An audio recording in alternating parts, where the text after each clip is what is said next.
ओम नमो भगवते वासुदेवाय। ओम नमो भगवते वासुदेवाय। ओम नमो भगवते वासुदेवाय। ओम अज्ञानतिमिरान्धस्य ज्ञानाञ्जनशलाकया चक्षुरुन्मीलितं येन तस्मै श्रीगुरुवे नमः। नमः ॐ विष्णुपादाय कृष्णपृष्ठाय भूतले श्रीमते भक्तिवेदान्त स्वामिन् इति नामिने। नमस्ते सारस्वते देवे गौरवाणी प्रचारिणे निर्विशेषा शून्यवादी पाश्चात्यदेशतारिणे। जय श्री कृष्णा चैतन्य प्रभु नित्यानंदा श्री अद्वैत गदाधर श्रीवासादि गौर भक्तवृंदा। हरे कृष्णा कृष्णा कृष्णा हरे हरे, हरे रामा राम राम हरे हरे। जगत गुरु श्रील प्रभुपाद की जय। भगवत वाणी भगवत गीता जी की जय। गुरु महाराज की जय। भगवती वाचालम श्री गुरु श्री चैतन्य ईश्वर। Hare Krishna. Thank you so much for joining morning Bhagavad Gita session. तो हम लोग जो है पढ़ने जा रहे हैं आज भगवत गीता के 9वें अध्याय का श्लोक संख्या 8। और टाइम रहेगा तो हम 9 भी इसको जो है साथ में कंप्लीट कर लेंगे आज। ठीक है, तो शुरुआत करते हैं श्लोक संख्या 8 से।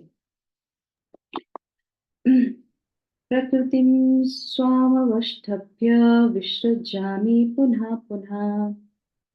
प्रकृति प्रकृतिं संवस्तभ्य विसर्जामि पुनः पुनः। भूतग्राममिमं कृत्स्नं अवशं प्रकृते वृषात्। भूतिग्रामम् इमं कृत्स्नम् आवसं प्रकृतिवशात्। तो भगवान यहाँ पे क्या बोल रहे हैं? संपूर्ण विराट जगत मेरे अधीन है। यह मेरी इच्छा से बारंबार स्वतः प्रकट होता रहता है और मेरी ही इच्छा से अंत में विनष्ट होता है ना।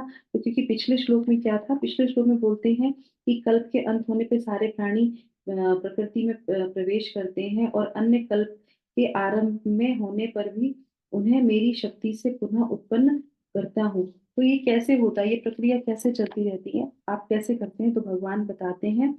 और क्यों करने की आवश्यकता पड़ती है ये मन में आता है ना, क्यों बार बार बनाना। फिर एक एक व्यक्ति अपने ही द्वारा जो है एक मटकी को बनाता है और उसके बाद फिर फोड़ देता है, फिर बनाता है फिर फोड़ देता है। तो क्यों ऐसा करते हैं? करेक्ट, ये मन में आता है ना। तो अर्जुन के मन में आता है, तो ऐसा क्यों करते हैं आप? होता है फिर चला जाता है, होता है। तो ये भगवान बताते हैं कारण कि क्यों होता है ऐसा। तो इस श्लोक में हम उसका कारण को जानेंगे। पहले श्रील प्रभुपाद के तात्पर्य को पढ़ेंगे और जो बारीकी से जो वो हमें शिक्षा दे रहे हैं इस श्लोक से उसको जानेंगे। ठीक है, तो कौन पढ़ेगा तात्पर्य? पढ़िए माता जी, सुनिए माता जी। 2 पैराग्राफ है, एक एक माता जी वॉलंटियर करके पढ़ लीजिए। हरे कृष्ण। प्रभुपाद की जय। तात्पर्य: ये भौतिक जगत भगवान का अपार शक्ति की अभिव्यक्ति है। इसकी व्याख्या कई बार की जा चुकी है। सृष्टि के समय यह शक्ति महत्व के रूप में प्रकट होती है, जिसमें भगवान अपने प्रथम पुरुष अवतार महाविष्णु के रूप में प्रवेश कर जाते हैं। वे कारणवश में शयन करते रहते हैं और अपने श्वास से असंख्य ब्रह्मांड निकालते हैं और इन ब्रह्मांडों में हर एक में एक गर्भोदक्षाय विष्णु के रूप में प्रवेश करते हैं। इस प्रकार प्रत्येक ब्रह्मांड की सृष्टि होती है। इसमें भी आगे अपने आप को क्षीरोदक्षाय विष्णु के रूप में प्रकट करते हैं और यह विष्णु प्रत्येक वस्तु में, यहाँ तक कि प्रत्येक अणु में प्रवेश कर जाते हैं। इसी तथ्य की व्याख्या यहाँ हुई है। भगवान प्रत्येक वस्तु में प्रवेश करते हैं। जहाँ तक जीव आत्माओं का संबंध है, वे इस भौतिक प्रकृति में गर्भस्य किए जाते हैं और वे अपने अपने पूर्व कर्मों के अनुसार विभिन्न योनियों ग्रहण करते हैं। इस प्रकार इस भौतिक जगत के कार्यकलाप प्रारंभ होते हैं। विभिन्न जीव योनियां के कार्यकलाप सृष्टि के समय से ही प्रारंभ में हो जाते हैं। ऐसा नहीं कि वे योनियां क्रमश विकसित होती हैं। सारी की सारी योनियां ब्रह्मांड की सृष्टि के साथ ही उत्पन्न होती हैं। मनुष्य, पशु, पक्षी ये सभी एक साथ उत्पन्न होते हैं, क्योंकि पूर्व प्रलय के समय जीवों को जो जो इच्छाएं थी वे पुनः प्रकट होती हैं। इसका स्पष्ट संकेत अवशम शब्द से मिलता है कि जीवों की इस प्रक्रिया में से कोई सरोकार नहीं रहता। पूर्व सृष्टि में से जिस जिस अवस्था में थे वे उस अवस्था में पुनः प्रकट होते जाते हैं, और वे सब भगवान की इच्छा से ही संपन्न संपन्न होता है, और यही भगवान की अचिंत्य शक्ति है। विभिन्न योनियों को उत्पन्न करने के बाद भगवान का उनसे कोई नाता नहीं रह जाता। ये सृष्टि विभिन्न जीवों की रुचियों को पूरा करने के उद्देश्य से की जाती है, अतः भगवान इसमें किसी तरह से बद्ध नहीं होते हैं। Hare Krishna. Thank you so much Nandli Mata ji. तो इसमें भगवान बहुत अच्छे से बोल रहे हैं, जैसे कि होता है ना कि भगवान शाश्वत है, जीव शाश्वत है, और फिर जो है भगवान की प्रकृति को, फिर भगवान जो चीज बनाते हैं वो बार बार बिगड़ती क्यों है, बनती है फिर बिगड़ती, बनती है बिगड़ती, ऐसा क्यों होता है? जब आपका सब कुछ शाश्वत है तो ये भी तो शाश्वत होनी चाहिए। तो भगवान बताते हैं कि कारण क्या है। तो इसमें बता रहे हैं कि अपरा शक्ति से अभिव्यक्ति है। तो यहाँ पे दो तीन शब्द हैं जो बहुत इंपॉर्टेंट है, इसको हमें समझ में आना चाहिए। एक तो ये क्या है, भूत ग्रामम। भूत ग्रामम क्या होता है? ग्राम का मतलब समझते हैं ना, गांव, इकट्ठा, समुदाय। तो ये पूरा समुदाय, जो सृष्टि जो बनती है, ये समुदाय जो है वो किससे, भगवान की जो है प्रकृति की अभिव्यक्ति है, भगवान की अपरा शक्ति से ही हो जाता है। तो भगवान की इच्छा से सारी चीजें चलती हैं, भगवान का डायरेक्ट किसी चीज में कोई भी दखल नहीं होता है। फिर दूसरा इसमें बहुत वो आ जाता है कि भगवान अपनी अपरा शक्ति से ये कर लेते हैं। फिर जीव का क्या होता है? तो जीव के लिए इसमें बताया जाता है कि भगवान सृष्टि के समय महतत्व के रूप में प्रकट होती है, ये प्रकट करते हैं सबसे पहले। और महाविष्णु, हम लोगों ने पहले भी पढ़ लिया कि महाविष्णु के रूप में वो सभी चीजों का पालन करते हैं, संहार करते हैं और प्रकट करते हैं, ठीक है। और उसके बाद भगवान तो आराम से कर्णो जो है, कर्णव सागर में जो है शयन करते रहते हैं, ठीक है। और उसके बाद जो है इसमें क्या है, एक बहुत इंपॉर्टेंट चीज बताया गया है यहाँ पे कि भगवान में सारे जीवात्मा प्रवेश कर जाते हैं, ये भी हमने पहले डिस्कस कर लिया था। अवशम का मतलब क्या है? अवशम जो शब्द यहाँ पे शिला प्रभुपाद बोलते हैं, इसका मतलब है, देखिए आप तात्पर्य में स्वतः। अवशम का मतलब है स्वतः ही होता है। इसमें ये सॉरी कहाँ गया, हाँ, इसमें सबसे इम्पोर्टेंट क्या है, विभिन्न जीव योनियां, हाँ, अपने, है ना, ये इस भौतिक प्रकृति में गर्भस्थ किए जाते हैं। तो उनको गर्भस्थ किया जाता है, डाला जाता है, पहली बात, उनको पकड़ के डाला जाता है। ऐसे समझ लीजिए, डाला ही जाता है।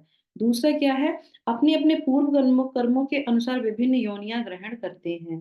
तो वो बहुत से लोग क्या बोलते हैं, ये सारा चीज क्या होता है, एकदम से प्रकट हो जाता है ना। और कुछ लोगों का तो क्या कहना है, जो फिलोसफर है उन्होंने क्या क्या बोला है इस प्रकृति के बारे में, कि ये जो है ना कैसे होता है, एक के बाद दूसरी चीज आती, दूसरी के बाद तीसरी चीज आती, दूसरी के तीसरे के बाद, है ना। तो एक बहुत डार्विन की फिलोसफी कितनी फेमस हो गई, बहुत से लोग इस पे तथ्य देते हैं कि बंदर से आदमी बन जाते हैं, है ना। तो शिला प्रभुपाद को भी एक लोगों ने बताया कि शिला प्रभुपाद एक जो है वो बोलते हैं कि बंदर से आदमी बन जाते हैं। तो शिला प्रभुपाद क्या बोलते हैं उनसे, वो उनसे बोल दीजिए तो फिर बंदर क्यों बनते हैं? बंदर से आदमी बन गए तो बंदर क्यों रह गए धरती पे? बंदर, बंदर को तो परिवर्तित हो जाना चाहिए था ना। अभी आदमी भी है, बंदर भी है, तो बंदर क्यों रह गया? वो तो आदमी बन गया ना। फिर बंदर क्यों रह जाता है?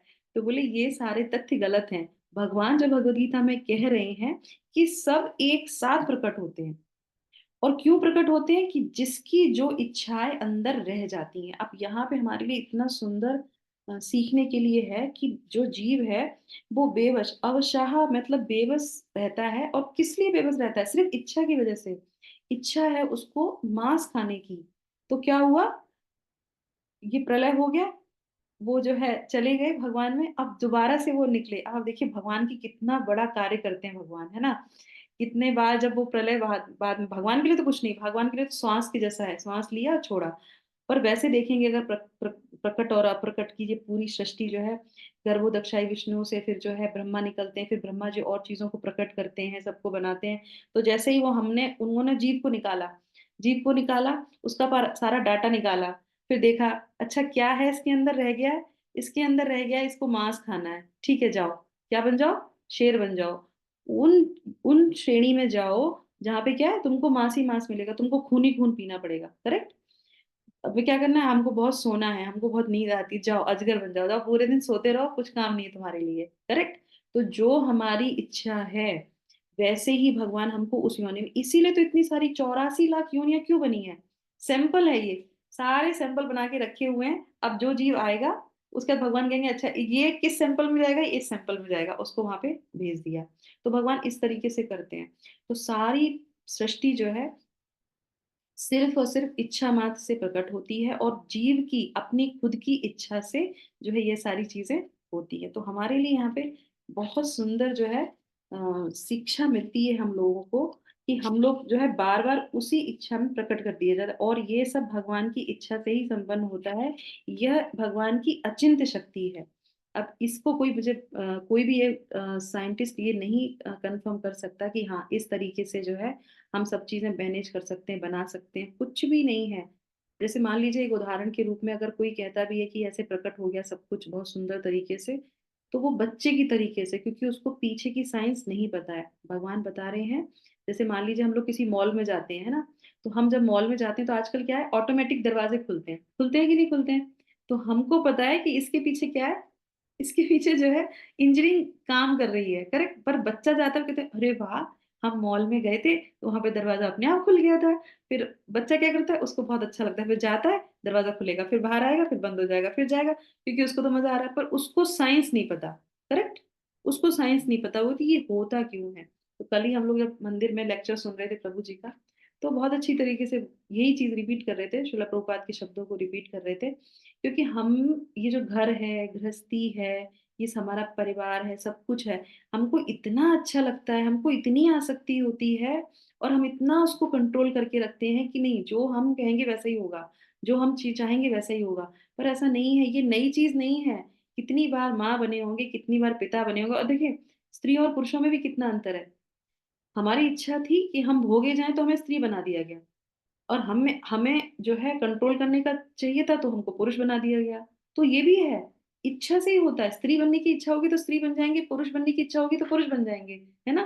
कभी कभी किसी स्त्री में ज्यादा आसक्त हो गए तो पता चला अगले जन्म में स्त्री बन गए, है ना। तो इस तरीके से इच्छा जो है वो बहुत बहुत जो है हमारे ऊपर कार्य करती है। तो हमें जो हम भगवत गीता सीखते हैं तो हमें यही ध्यान रखना चाहिए कि इस जन्म में हमको अपनी सारी इच्छाओं को क्या करना चाहिए, खत्म कर देना चाहिए। नहीं करेंगे तो क्या होगा, तो बहुत मुश्किल है। तो अब खत्म हो जाती हैं क्या सारी इच्छाएं, नहीं होती हैं। सारी इच्छाएं खत्म नहीं होती। तो हम लोगों ने पहले भी समझा था, जैसे किसी लोगों को आजकल देखेंगे आप लोग, बहुत से लोग बोलते हैं कलयुग में ना आगे जाके ना पेड़ खत्म हो जाएंगे। तो आप मुझे बताइए, कलयुग कलयुग में पेड़ खत्म हो जाएंगे, खत्म हो जाएंगे सारे, नहीं होंगे। क्यों, क्यों नहीं होंगे। किसी ना किसी की तो इच्छा होगी पेड़ बनने की। हाँ हाँ, वेरी नाइस पॉइंट माता जी। मतलब किसी न किसी पेड़, पेड़ बनने की इच्छा किसी की नहीं होगी। पता है क्यों, क्योंकि वो तो बहुत सहिष्णु होते हैं, उनको सहन करना पड़ता है। ये पेड़ कैसे बनते हैं, जैसे हम योनियों में जाते हैं तो पेड़ के लिए क्या बताया जाता है, जिसको अंग प्रदर्शन ज्यादा करना हो, जो भी तो हमारे बॉलीवुड हॉलीवुड को देख लो, कपड़े ही नहीं पहनने हैं, वो सबसे बड़ा फैशन है, कपड़े ही नहीं पहनने हैं, वो सबसे बड़ा फैशन। तो अब बताइए पेड़ कहाँ से खत्म हो जाएंगे, ये सब के सब पेड़ बनेंगे। क्यों, क्योंकि शिला प्रभुपाद कई तात्पर्य में अपने ये उदाहरण दे चुके हैं कि अगर आपको वस्त्र नहीं पहनना है तो भगवान के जाओ तुम निवृत्त होके क्या हो जाओ, पेड़ बन जाओ, बन जाते हैं वो। और फिर वो जो है सहन करते हैं, सब कुछ करते हैं। हर पेड़ फल तो नहीं देता, हर पेड़ फूल तो नहीं देता। तो वो जो पेड़ पौधे हैं जो दूसरों को देते हैं सब कुछ सहन करते हुए, वो कौन होते हैं, वो ऋषि मुनि होते हैं। वो ऋषि मुनि होते हैं, वो किसी स्थान को नहीं छोड़ना चाहते हैं, और अपना पूरा जीवन क्या करना चाहते हैं, तपस्या करना चाहते हैं। तो पेड़ भी बहुत बहुत बड़ी तपस्या करते हैं। पर किसी को दंड के रूप में पेड़ बनाया जाता है, और किसी को क्या है, दूसरों का उद्धार करने के लिए, दूसरों की सेवा करने के लिए पेड़ बनाया जाता है ना। जिनको सब लोग पत्थर मारेंगे तो वो भी उनको फल ही देंगे। आम का पेड़ क्या करता है, पत्थर देता है और आम देता है, तो वो सहिष्णु बोला जाता है। चैतन्य चैतन्य महाप्रभु बोलते हैं ना, तरार तरोरूपी सहिष्णु नाम, तो वो हमेशा सहन करते हैं। तो इस तरह से ये आ जाता है। तो हमारे लिए यहाँ पे टेक अवे पॉइंट क्या है, ये दो श्लोक कनेक्टेड है, तो हम दोनों श्लोकों को ले लेते हैं, भी हो गया हमारा इसमें। तो इसमें हमारे क्या है कि कर्म बंधन से हमें मुक्त होना है। तो कर्म बंधन कैसे लगेगा, इसकी बात तो हम 3 अध्याय में भी पढ़ चुके हैं। कि कर्म का, हर एक कर्म का रिएक्शन होता है। तो इसे हम कैसे कर सकते हैं? तो देखिए, 3D के बारे में हमने चर्चा की थी। किसी को याद है कौन से 3D कार्य करते हैं? Three D D D D D D D हाँ डिवोशनल, हाँ, राइट, और डाइट नहीं, डाइट नहीं, कर्मों वो में जो डी से, अटैचमेंट, हाँ, डिटैचमेंट मैडम। हाँ डिटैचमेंट, यस, डिटैचमेंट, अटैचमेंट एक हो गया, दूसरा डिवोशन, थर्ड वाला क्या है? ड्यूटी में, यस, ड्यूटी। तीन चीजें। तो ये तीन चीजों से हम सीख सकते हैं। एक तो क्या है, हमेशा ड्यूटीफुल रहना। नंबर दो क्या है, हमें डिवोशन, जो चीजें, जो भी हमारे हम कार्य करते हैं वो हमारा डिवोशनली होना चाहिए। अगर हम भगवान को समर्पित करते हैं तो हमें कर बंधन नहीं लगेगा। दूसरा जो है, जो भी हम कार्य करते हैं वो ड्यूटीफुल होकर करना चाहिए। और तीसरा क्या है, हमें डिटैच होना चाहिए। तो ये तीनों ही रूप से अगर हम कार्य करेंगे तो क्या होगा, कर्म बंधन नहीं लगेगा। ठीक है। अब डिवोशन की तो पहली श्रृंखला क्या आती है, जो भी कुछ कर रहे हैं वो सब भगवान के लिए करना है। जो भी कुछ कर रहे हैं सब कुछ भगवान के लिए करना है। तो ये पहली कड़ी हो गई। दूसरी कड़ी में क्या होता है कि कहीं कहीं पे करते भी हैं, कहीं कहीं पे नहीं भी करते हैं, तो भी बंधन लग जाता है। तो कैसे कार्य करते हैं? तो एक बहुत अच्छा एग्जाम्पल है, जैसे हम लोग गृहस्था में हैं, तो कई बार ऐसी भी चीजें आती है, घर गृहस्थी में भी कई बार ऐसे हो जाता है कि ऊपर चीजें नीचे हो जाती हैं, झगड़े हो जाते हैं। सब कुछ पता होने के बाद भी माँ का बेटे से नहीं बन रहा है, या पत्नी का पति से नहीं बन रहा है, बेटे का पिता से नहीं बन रहा है, या कुछ भी ऐसी चीजें होती हैं।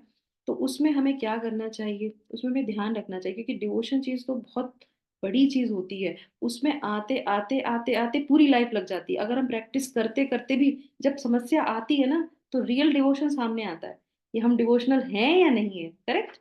तो प्रैक्टिकल में क्या करना चाहिए, जो हमारे आचार्य बताते हैं, जो हमारे सीनियर्स बताते हैं, वो कहते हैं कि जो भी काम करो ड्यूटीफुल होके कर लो। That's all. उनसे कुछ भी बदले में लेने की जरूरत नहीं है। आपका जो कार्य है आप उसको as a duty, as a mood of duty आप उसको कर लीजिए। बदले में आपसे हमें कुछ भी नहीं चाहिए। मेरी ये ड्यूटी है, मुझे ये करना है, चाहे वो बेटा हो, चाहे वो पति हो, या कोई भी हो। मेरी ये ड्यूटी है, मुझे अपने परिवार का भरण पोषण करना है, तो पिता अपने घर का भरण पोषण करेगा ही करेगा, है ना। जो बेटे की ड्यूटी है वो बेटा करेगा, जो माँ की ड्यूटी है वो माँ करेगी। अपनी ड्यूटी कर लीजिए, बाद में बदले में आपको गाली मिले चाहे आपको अप्रिशिएशन मिले, उससे कोई लेना देना नहीं है। मिल गया तो बहुत अच्छी बात है, नहीं मिला तो कोई बात नहीं है। तो इस तरीके से अगर हम करते रहेंगे, तो फिर धीरे धीरे धीरे धीरे तो क्या होगा, ये हमारा एज अ ड्यूटी होगा। अब उसमें कर्म बंधन बिल्कुल भी नहीं लगेगा। अब ये बात क्यों बोल रहे हैं हम, क्योंकि ये चीज जो है भगवान ही अपने कर्मों से हमको बताते हैं कि हमें ऐसे ही करना चाहिए, डिटैच रहना चाहिए। डिटैच धीरे धीरे, जब हम ड्यूटीफुल रहेंगे तो हमें डिटैचमेंट धीरे धीरे आ जाएगी। दूसरा क्या है, अगर हम भगवान को समर्पित करते रहेंगे तो भी डिटैचमेंट आ जाएगा। क्यों? क्योंकि भगवान के ऊपर अटैचमेंट है। अब जो भी व्याधा दी है, कोई बात नहीं, भगवान ने कुछ सोच के समझ के ही व्याधा दी होगी, कुछ हमारा उद्धार ही इसमें होने होगा। तो ये मानसिकता डेवलप करते करते बहुत समय लग जाता है। पर शुरुआत के समय में भी हमें यही ध्यान रखना चाहिए, as a duty, as a matter of duty हमको ये करना है। ठीक है। तो ये हमारा इस तरीके से यहाँ पे आ जाता है। अब इससे एक छोटा सा उदाहरण लेके हम आगे वाले श्लोक में प्रवेश करेंगे। शिला प्रभुपाद का इतने सारे डिसाइपल से कनेक्शन कैसे अच्छा था। उनके हजारों डिसाइपल थे, क्यों क्यों था उनका इतना अच्छा रिलेशन सबसे?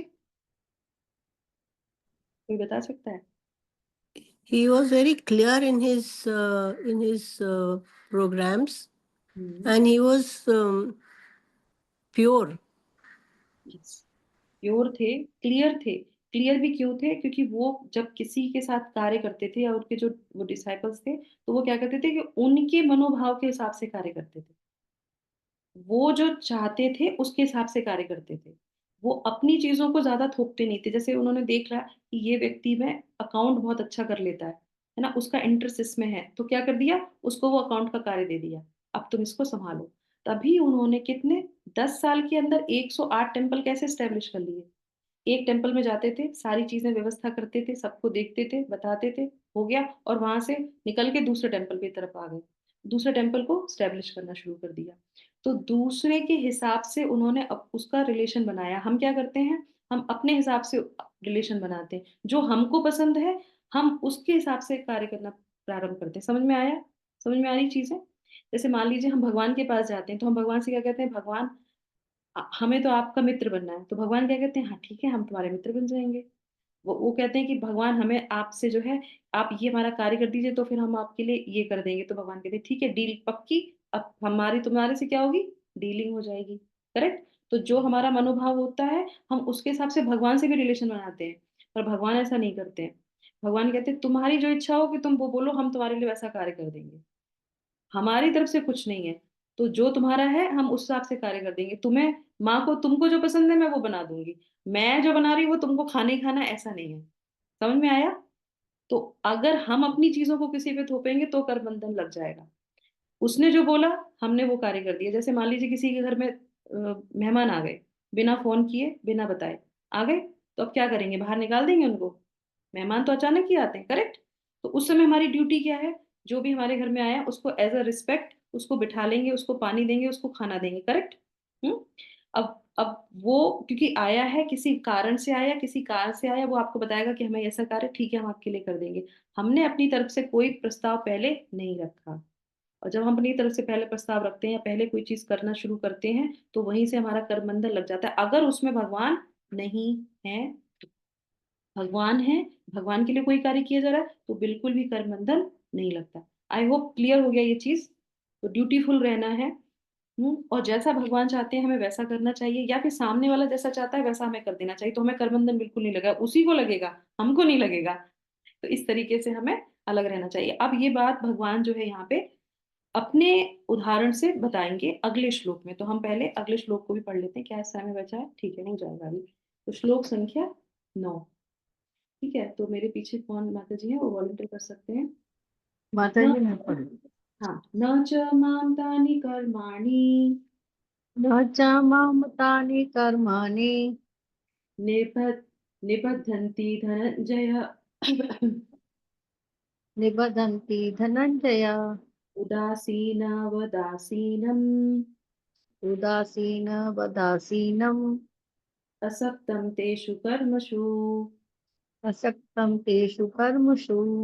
तो यहाँ पे भगवान क्या बोल रहे हैं, हे धनंजय ये सारे कर्म मुझे नहीं बांध पाते। मैं उदासीन की भांति इस सारे भौतिक कर्मों से सदैव विरक्त रहता हूँ। तो जब भगवान इतनी सारी चीजें करते हैं, प्रकट करते हैं, अप्रकट करते हैं, सबसे रिलेशन बनाते हैं, सब कुछ करते हैं, तो फिर भगवान को तो बहुत ज्यादा कर्म बंधन लगेगा। तो भगवान कहते हैं मुझे कर्म बंधन नहीं लगता।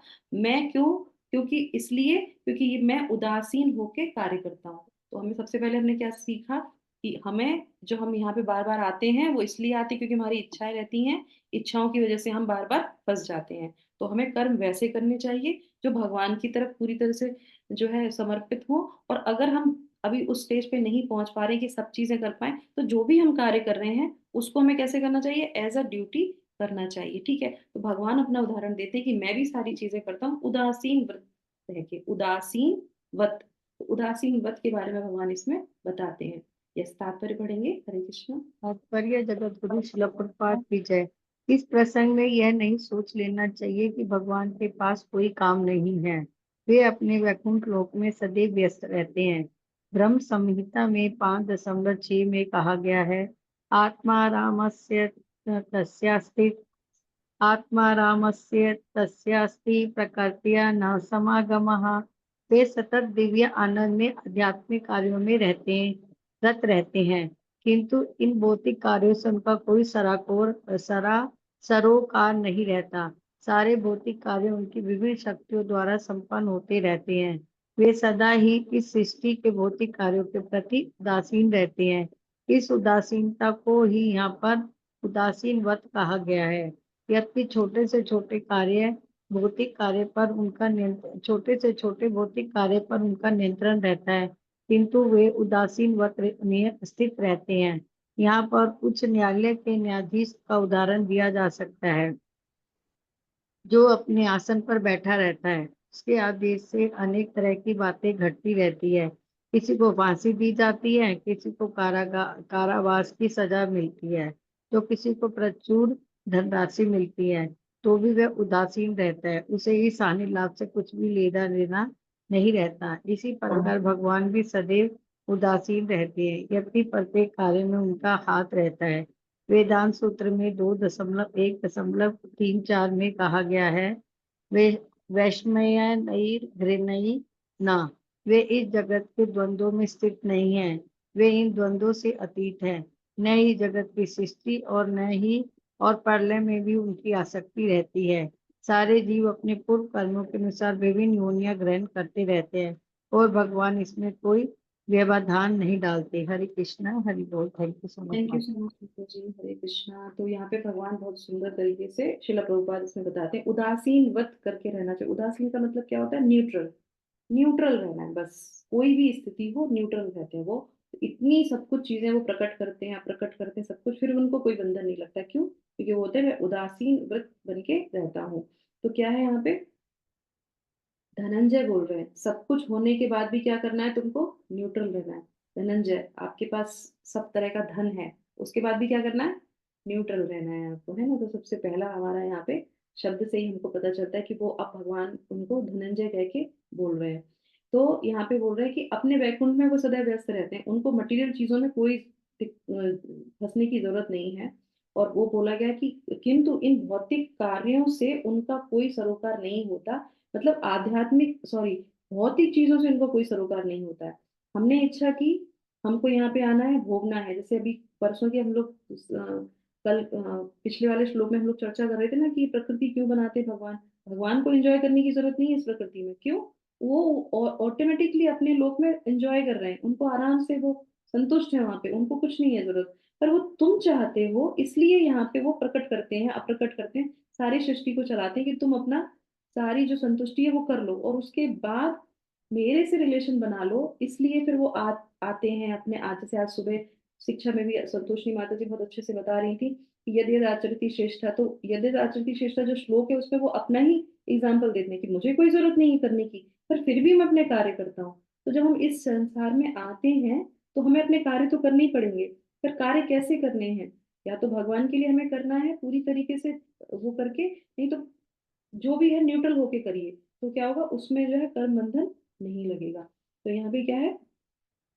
किंतु उसमें कोई नहीं रहता है। और उसका बहुत अच्छा एग्जाम्पल उन्होंने क्या किया, जैसे कि न्यायाधीश है। शिला प्रभुपाद का एग्जाम्पल कितने बढ़िया होता है। शिला प्रभुपाद ने एकदम सटीक जो है एग्जाम्पल दिया। न्यायाधीश, न्यायाधीश है, उसके अंडर कंट्रोल में सब कुछ है। करेक्ट। अब उसने क्या किया, सामने दो लोग आ गए, एक ने बताया कि इसने मेरे साथ ऐसा किया, इसने ऐसा किया, तो क्या किया, एक को जो है मुक्त कर दिया और एक को फांसी की सजा दे दी। तो क्या उसका इम्पैक्ट न्यायालय उस पे पड़ा, न्यायाधीश पे? उस पे कोई, वो उदासीन है, वो न्यूट्रल है। उसने इसके बारे में सुना और उसके बारे में उसको फांसी दे दी। अब फांसी देने के बाद उसको रोएगा नहीं और परेशान नहीं होगा। और दूसरा, जिसको उसने मुक्त कर दिया, जिसको खुशी हो गई, वो जाके उनको मिठाई का डब्बा लेके आएगा। अरे जज साहब आपने इतना अच्छा हमारे लिए अच्छा देते हैं ना, जज साहब को कोई जरूरत नहीं है तुम्हारे मिठाई के डब्बे की, क्योंकि उनकी वो ड्यूटी है, वो अपने ड्यूटी कर रहे हैं। दूसरा केस आएगा वो दूसरे का। इसी तरीके से भगवान एकदम न्यूट्रल रह के, जिसको जो चीज, अगर तुमको नरक में जाना है तो तुम जाओगे, उससे भगवान का कोई कनेक्शन नहीं है। अगर तुम इस धरती पे आए हो और शराब पी के, मदिरा पान करके, और तुम संग दूसरे स्त्रियों का संग कर रहे हो, जुआ खेल रहे हो, सब कुछ कर रहे हो, भगवान बिल्कुल भी इंटरफेयर नहीं करते, क्योंकि मैंने तुमको छूट दे रखी, कि तुमको छूट चाहिए थी कि मैं आपसे पृथक होके एंजॉय करूं। अब तुम अपने एंजॉयमेंट का क्या कर रहे हो वो तुम जानो। अब ये एक प्रश्न यहाँ पे उठता है कि जब भगवान को कोई लेना देना ही नहीं है, तो वो भक्तों में क्यों हस्तक्षेप करते हैं? हम भक्तों में चीजों में बहुत हस्तक्षेप करते हैं। क्यों करते हैं भक्तों के हस्तक्षेप? क्यों करते हैं? उसकी माता जी वो भगवान की मतलब उनकी तरफ ही मुड़ गए, उनके अनुसार ही जो है वो कार्य कर रहे हैं भक्त। और मतलब भगवत धाम जाने के लिए तैयार है, तो भगवान भी उनके साथ सपोर्ट करते हैं। बिल्कुल सही है। अब क्या होता है?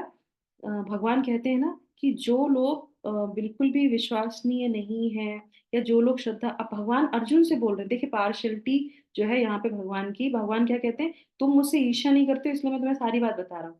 करेक्ट। तुम्हें सारी बात बता रहा हूँ, जो ईर्ष्या करते हैं उनको नहीं बताता। और ये जो दिव्य ज्ञान है, ये खुली किताब है, वो उनको समझ में ही नहीं आएगा। जो मुझसे ईर्ष्या करते हैं ना, वो पढ़ते रहेंगे, कुछ ना कुछ उनका अर्थ निकलता रहेगा, और वो उसी अर्थ में। कल ही एक कुछ कुछ लोगों ने मुझे मैसेज किया और बोला कि जीव शाश्वत है, और क्या कहते हैं, आत्मा शाश्वत है, जीव नहीं। तो कहने का कॉन्टेक्स्ट यही था कि आत्मा की बात की जा रही है, यहाँ पे शरीर की तो बात की नहीं जा रही है।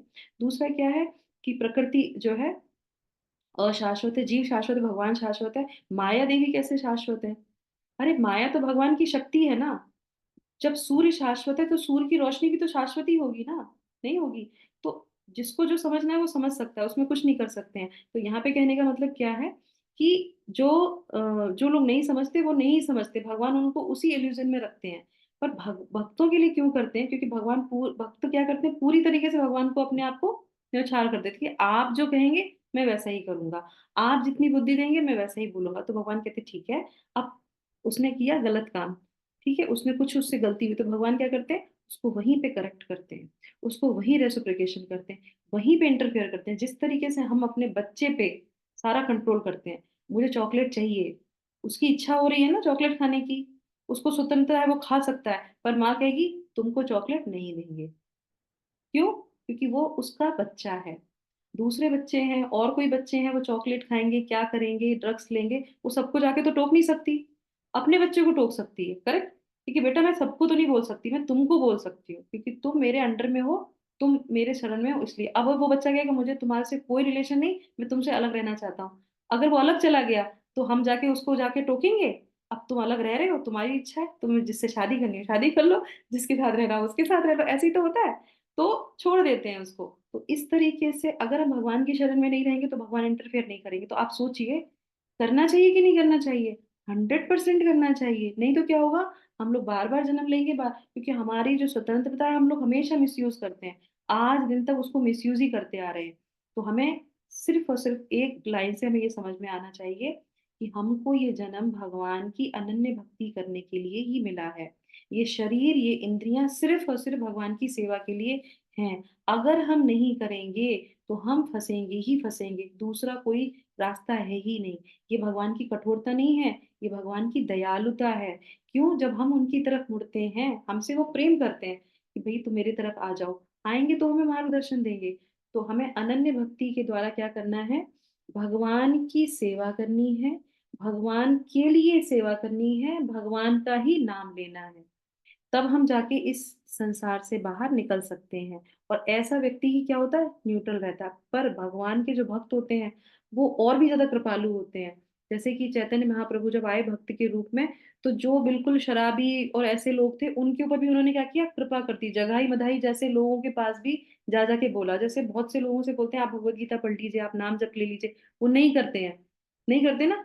तो मैं ठीक है, जिसकी इच्छा नहीं है छोड़ दो उसको, मत करने दो। पर भक्त क्या करते हैं, अरे नहीं कोई बात नहीं, फिर से चले जाएंगे। किसी ने कुछ बोल दिया, अरे कोई बात नहीं, चलो भक्ति में तो आ रहा है ना, तो फिर उसके पास चले जाएंगे, फिर उससे बोलेंगे, मार खाएंगे, गुस्सा सुनेंगे, उसकी गालियां सुनेंगे, फिर भी उसको पीछे पीछे उसके लगे रहेंगे, लगे रहेंगे, लगे रहेंगे। क्यों? क्योंकि वो जानते हैं कि ये भक्ति में कोई आ रहा है, कोई कर रहा है, तो उसके पीछे वो लगते ही रहते हैं। ये तो दयालुता भगवान के भक्तों में और भी ज्यादा बताई गई है। तो इस तरीके से हमें भगवान के साथ तो रहना ही रहना है, उसके साथ साथ भगवान के भक्तों को बिल्कुल भी नहीं छोड़ना है, चाहे एन केन प्रकारन कुछ भी हो जाए। भक्तों के साथ हमको उनका संग कभी भी नहीं छोड़ना चाहिए, चाहे कितनी भी परिस्थिति ऊपर नीचे कैसी भी हो। क्योंकि भक्ति खाली जो है कर्मों से नहीं मिलती, वो भगवान के भक्तों से ही हमें भक्ति मिलती है। और बिना भक्ति के हम भगवान की जो है भगवान की जगत में नहीं जा सकते। तो इसलिए हमें यहाँ पे ये बहुत इंपॉर्टेंट चीज जो है हमें समझ में आती है। ठीक है, अब एक श्लोक और होगा और उसके बाद हमारा एक्रोनिम ये वाला पूरा हो जाएगा। तो किसकी शक्तियों के अंदर ये सारी चीजें होती, कैसे होता है, तो ये पूरा का पूरा अचिंत्य जो है वेदावेद के बारे में भगवान ने हमको बताया। तो यहीं पे हम इसको विराम करते हैं। जगत गुरु शिला प्रभुपाद की जय। हरे कृष्णा कृष्णा कृष्णा हरे हरे, हरे रामा रामा रामा हरे हरे। भगवत वाणी भगवत गीता जी की जय, श्रील प्रभुपाद की जय। हरिओम तत्सत। आप सब लोग का दिन शुभ हो, मंगलमय हो, इसी कामना के साथ हम इसको विराम करेंगे और फिर दूसरे श्लोक को कल पुनः देंगे। ठीक है, Hare Krishna, thank you so much. Hare Krishna Hare माता जी, कृष्णा सभी माता जी, को दंडवत प्रणाम। प्रणाम सभी थैंक यू को। माता जी, हरे कृष्णा। Thank you. हरे कृष्णा माता थैंक जी, यू। सादर प्रणाम। थैंक यू सो मच माता जी। माता जी, माता प्रणाम। सादर प्रणाम। माता